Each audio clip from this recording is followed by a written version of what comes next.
Hello दोस्तों, welcome to my channel Kaleem Khan voice. दोस्तों, कैसे हैं आप? उम्मीद करता हूँ कि आप सब अच्छे से होंगे और जहाँ भी होंगे खुश होंगे और ऐसे ही हमेशा खुश रहें।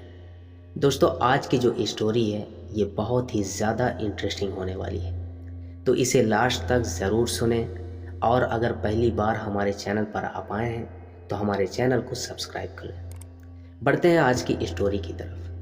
आज जो स्टोरी मैं आपको सुनाने जा रहा हूँ, आज जो कहानी आपके साथ मैं शेयर करने जा रहा हूँ, ये बहुत ही अजीब स्टोरी है। ये बहुत ही अजीब कहानी है। ये कहानी छत्तीसगढ़ के एक गांव की है।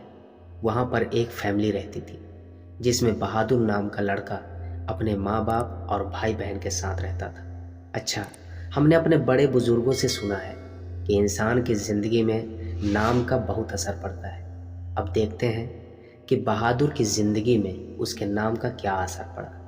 जब बहादुर 22 साल का हो गया तो उसको देखने के लिए लड़की वाले आए, लेकिन बहादुर हर बार कोई ना कोई बहाना बनाकर मना कर देता था। और इसकी वजह सिमरन थी, जो कि पड़ोसी गांव की एक लड़की थी। बहादुर और सिमरन एक दूसरे को पसंद करते थे, लेकिन बहादुर अपने माँ बाप को सिमरन के बारे में कभी कुछ भी नहीं बताया था, क्योंकि वो जानता था कि दोनों फैमिली की दुश्मनी हम दोनों को एक नहीं होने देगी। इसलिए बहादुर सोच लिया था कि सिमरन नहीं तो कोई और भी नहीं, इसीलिए शादी से भागता रहता था। यही हाल सिमरन का भी था। उधर सिमरन के माँ बाप परेशान थे और इधर बहादुर के माँ बाप। इसी तरह कुछ दिन बीत गए। फिर किसी तरह दोनों के माँ बाप को सब कुछ पता चल गया और बच्चों की खुशी के लिए अपनी दुश्मनी को ख़त्म करने का सोचा। इधर बहादुर ने अपनी माँ को बोला, माँ, मैं उसी से शादी करूँगा। उसकी माँ ने बोला, ठीक है बेटा, तुम्हारी शादी उसी से करवाऊंगी। और लड़की के बाप को हाँ बोल दिया गया। कुछ दिन बाद उसकी शादी का दिन आ गया। वो बहुत खुश था, क्योंकि उसकी हल्दी, मेहंदी और संगीत से घर में खुशी छाई हुई थी। सारे मेहमान से उसका घर भरा हुआ था। वो मन ही मन सोच रहा था जो वो शादी से पहले सोचा करता था कि मैं अपनी सिमरन को बाहर कहीं घुमाने ले जाऊंगा, कभी ताजमहल, कभी लाल किला, तो कभी कोई और जगह। और दोस्तों के साथ खूब बातें भी करूंगा कि देखो, मेरी सिमरन लाखों में एक है। और उस दिन का इंतज़ार भी ख़त्म हो गया, क्योंकि उस दिन उसकी शादी जो हो रही थी। गांव वाले धूमधाम से बारात लेकर लड़की के घर पहुंचे और दोनों की शादी भी हो गई। जब सुबह विदाई हुई तो उस समय लड़की को डोली में अकेले ही ससुराल लाया जाता था। 4 लोग डोली को उठाते उठाते थक गए थे। वो बेचारे सोचे कि कहीं पेड़ दिखे तो डोली उसके नीचे रख देंगे और थोड़ी देर आराम करके फिर आगे बढ़ेंगे। और कुछ दूर में ही एक आम का पेड़ दिख भी गया। वो लोग डोली को रख कर पास के कुएं से पानी पीने लगे और बोले कि बहू, अगर आपको भी प्यास लगी हो तो पानी पी लो। बहू ने कुछ नहीं बोला और चारों की थोड़ी सी आंख लग गई। कुछ देर बाद उनमें से एक की आंख खुली तो क्या देखता है कि सिमरन उस कुएं के ऊपर पैर लटकाए बैठी हुई है और अपने हाथ से पानी निकाल कर अपने सर पर डाल रही है। ये सब देखकर तो उसके रोंगटे खड़े हो गए। उसने डर से अपनी आंखें बंद कर ली। फिर सिमरन अंदर आ गई और डोली में बैठ गई। फिर वो चारों उठे और ससुराल की तरफ चल पड़े। थोड़ी देर बाद सिमरन अपने ससुराल आ गई। उन चारों में से जिसने सिमरन को उस कुएं के ऊपर देखा था, उसने सब कुछ बहादुर को बताया, लेकिन बहादुर उसकी बात को मजाक में टाल दिया। फिर लोग 4 होने के बाद जब रात हुई तो बहादुर अपने कमरे में गया। जब वो अपने बिस्तर पर बैठकर सिमरन से बातें कर रहा था तो सिमरन कुछ न बोलकर सो गई। ये सब बहादुर को थोड़ा अजीब सा लगा। फिर सोचा कि शायद थकी हुई है इसीलिए सो गई। ये सब सोचकर बहादुर भी सो गया। दूसरे दिन बहादुर की बहन बहादुर के पास आई और बोली कि मैंने रात को कुछ अजीब देखा। पहले तो ऐसा लगा जैसे मेरे पीछे से कोई गुजरा है। फिर जब मैंने मुड़ कर देखा तो वहाँ कोई भी नहीं था। फिर मैंने सोचा शायद ये मेरा वहम हो सकता है, लेकिन जब मैं अपने कमरे में आई तो मेरे बेड पे कोई सोया हुआ था। वो एक भयानक दिखने वाली औरत थी, या ये कह सकते हैं कि वो एक डायन थी। ये सब सुनकर बहादुर हंसने लगा और बोला, भूत, डायन ये सब नहीं होते हैं। ये तुम्हारा सिर्फ और सिर्फ वहम है।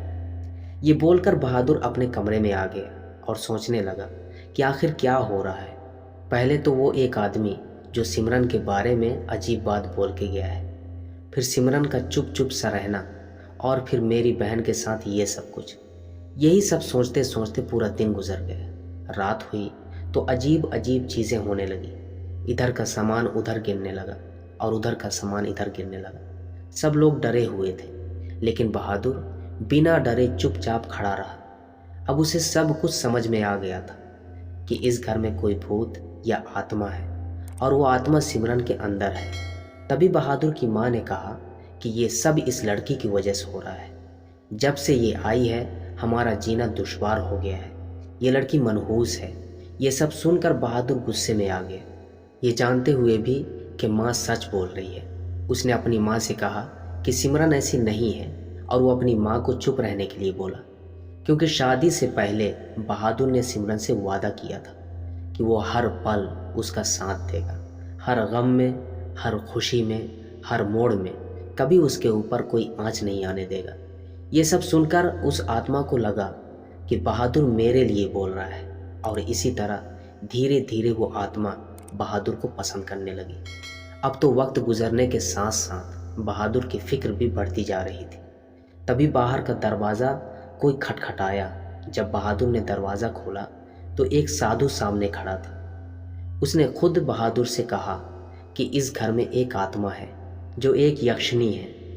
तब बहादुर ने कहा कि इससे कैसे बचा जा सकता है।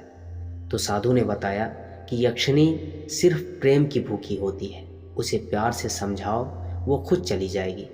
ये कहकर वो साधु चले गए। फिर बहादुर सोचने लगा कि अब उससे कैसे बात की जाए। झूठ बोलता तो उस यक्षिणी के साथ धोखा होता, और बहादुर किसी को धोखा नहीं देना चाहता था। इसलिए उसने सोच लिया अब वो सच बोलकर उसे दूर करेगा। फिर बहादुर अपने कमरे में गया और पास में रखी कुर्सी पर बैठ गया। फिर उसने बड़े प्यार से कहा, इधर आओ। सिमरन झट से उठी और बेड से उतरने लगी। तभी बहादुर ने कहा, मैं सिमरन को नहीं बुला रहा हूँ, मैं तो तुम्हें बुला रहा हूँ। ये सुनकर वो तुरंत बाहर आई और बहुत खुश थी। वो जब सामने आई तो उसे देखकर बहादुर कुर्सी से उठ गया, क्योंकि वो बहुत ही ज़्यादा खूबसूरत थी। फिर बहादुर ने उसे कहा कि तुम बहुत खूबसूरत हो पर सिमरन नहीं हो, तुम अच्छी हो पर सिमरन नहीं हो। सिमरन मेरी ज़िंदगी है, मेरी पूरी दुनिया ही सिमरन है। ऐसे में अगर तुम मेरे करीब आओगी तो सिमरन को तकलीफ़ होगी, और अगर सिमरन को तकलीफ़ हुई तो समझो कि मुझे तकलीफ़ हुई।